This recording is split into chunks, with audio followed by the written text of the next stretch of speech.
আসসালামু আলাইকুম। আমরা কিন্তু আজকের ভিডিও নিয়ে আসলাম কি নিয়ে?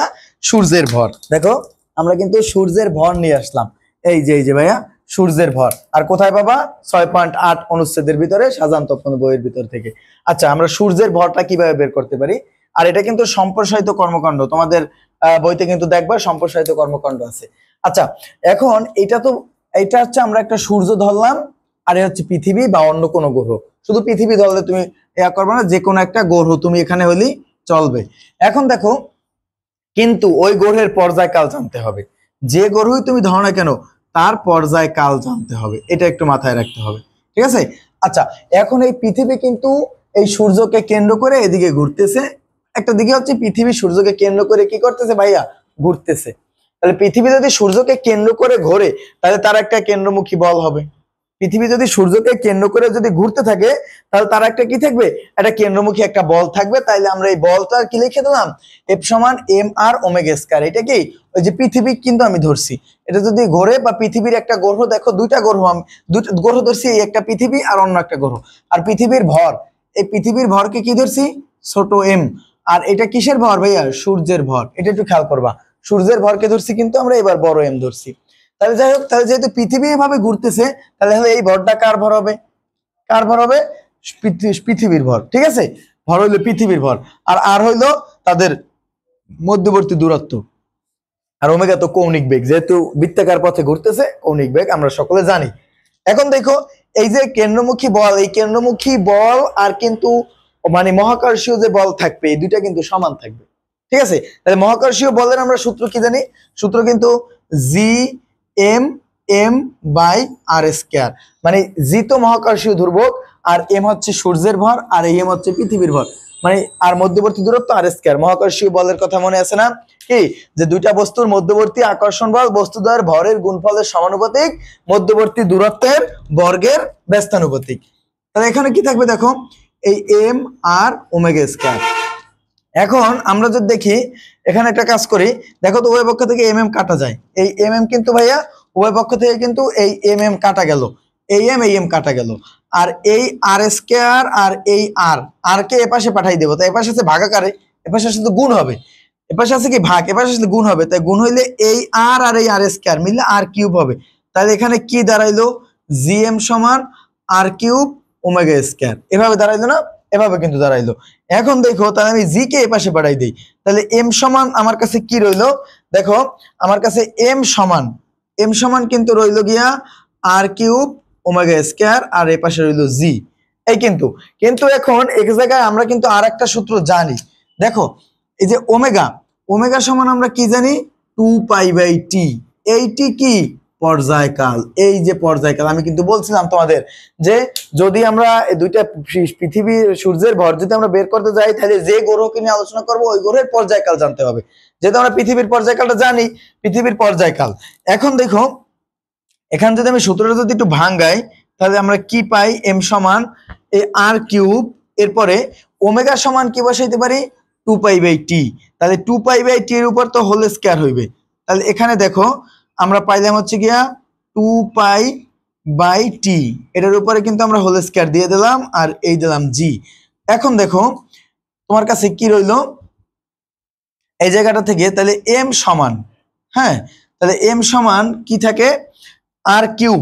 এখান কিন্তু থাকে আর কিউব, আর হচ্ছে এটা কি? 2 পাই, মানে 4 পাই স্কয়ার।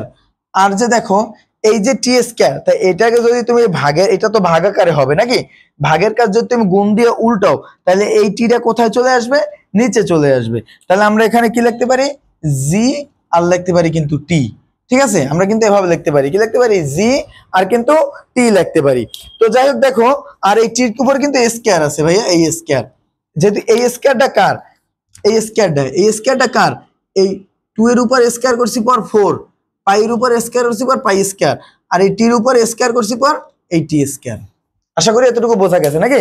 আমি আবার বলতেছি, এই অঙ্কটা কিন্তু তিনতলা হয়ে যাবে। তিনতলা হইলে কি হবে? 2 এর উপর স্কয়ার করছি পর 4, পাই এর উপর করছি পর পাই স্কয়ার, আর টি এর উপর স্কয়ার করছি টি স্কয়ার। এই তিনতলা থাকলে ঘুরাইলে এই টিটা নিচে চলে যাবে, জি এর কাছে চলে যাবে। সমাধান করে আরেকটা লাইন করে এটা দেখানো যায়, বুঝছো? আমি যদি আরেকটা লাইন যদি এখানে যদি করে দেখাই তোমার কাছে, তাইলে এখানে হবে আর কিউব, এরপরে আর কিউবটা কিন্তু হবে উপরে নাকি? এর নিচে হবে টি স্কয়ার, আর এখানে হবে আর কিউব, এরপর হবে 4 পাই স্কয়ার, আর নিচে হবে জি। এবার যদি তুমি ঘুরাও, জি এর নিচে মনে মনে অন আছে, ওই অন ঘুরে উপরে যাইবে, আর উপরের জি নিচে চলে আসবে, এরকমের। তাই ঘুরে কিন্তু এরকমের হবে। এখন তাইলে আমরা যদি মানগুলো একটু বসাই দেবো ভাইয়া, এই জি এর মান, প্রত্যেকটা জিনিসের মান দেখো, আর এর মান কত দেওয়া আছে, আর এর মান কিন্তু আমাদের এই দেওয়া আছে, দেখো তাহলে আর এর মান কত দেওয়া আছে আমার কাছে, 1.5 ইন্টু 10^11 মিটার। এটা কিন্তু পৃথিবী এবং সূর্যের মধ্যবর্তী দূরত্ব। আচ্ছা, এরপরে পাই এর মান তো আমরা জানি 3.1416, জি মহাকর্ষীয় দুর্ভোগ আমরা জানি 6.673 10^11 newton metre square per KG square, নাকি? আচ্ছা, টি কি এখন, টি কি পর্যায়কাল, তাহলে টি পর্যায়কাল কত হবে দেখো। আচ্ছা, পৃথিবী সূর্যকে কেন্দ্র করে চারপাশ কেন্দ্র করে ঘুরে আসতে কতদিন সময় লাগে, 265 দিন, ঠিক আছে? এটা খেয়াল করবা, 264 দিনে কিন্তু একদিন আমরা বেশি ধরি, তাই প্রায় কতদিন, 265 দিন ধরি আমরা। মনে থাকবে, আমি আবার বলতেছি, পৃথিবী সূর্যের চারপাশে ঘুরে আসতে আমরা কিন্তু প্রায় 265 দিন, আবার উল্টা বুঝো না, ঠিক আছে? তাহলে তোমার কাছে কিন্তু 265 দিন প্রায়, তাহলে 264 দিন একটু বেশি থাকে, তা আমরা কি লিখতে পারি, 265। আচ্ছা, এত দিন, এই দিনকে আমরা ঘন্টায় নিব, ঘন্টায় নিব কত দিয়ে গুণ করব, 24 ঘন্টায়। ঘন্টাকে আমরা মিনিটে নেব, 60 দিয়ে গুণ করব, এটা আমরা সেকেন্ডে নিব। এই এটা পাইলাম আমরা টি এর মান। যদিও আমার হাতে এখন ক্যালকুলেটর নাই, তোমরা দয়া করে একটু ক্যালকুলেটরে করে দেখবে এখানে কত হয়। ওই মানটা আমরা এখানে বসাই দেব। তা আর এর মান যদি আমি বসাই, আর এর মান কত বসাইছি, এই মানটা, এইটা, এই না আর এর মান, আর এর মান কিন্তু আমার কাছে এই। তো দেখো, আর এর মান বসালে কত থাকবে, 1.5 ইন্টু 10^11 গুণ 4, এটার উপরে কিন্তু কিউব হবে, ইন্টু 4। এরপরে পাই এর মান ওই ডিরেক্ট ক্যালকুলেটর থেকে পাই বসাই দেবা, 3.1416। আর জি এর মান কত, 6.673 10^-11, এবং টি এর মান আমি এটা সম্পূর্ণ লিখে দিলাম, 265 গুণ 24 গুণ 60 গুণ 60। এই আমরা পুরোটা দিয়ে দিলাম, এবং এটার উপরে কি করতে হবে, স্কয়ার দিতে হবে, হ্যাঁ টি স্কয়ার এটা দিতে হবে। এখন এটা বের করবা, দেখবে এখানে কত হয়, বুঝছো? এখানে বের করলে তোমার কাছে অ্যান্সার আসবে হচ্ছে গিয়া 2 ইন্টু 10^30, এভাবে কিন্তু অ্যান্সার আসবে, এই এত কেজি। এই কিন্তু আমরা পাই গেলাম কি, সূর্যের ভর কিন্তু আমরা এই পাই গেলাম ভাইয়া, সূর্যের ভর। তার মানে আমরা কিন্তু সূর্যের ভর পাই গেলাম।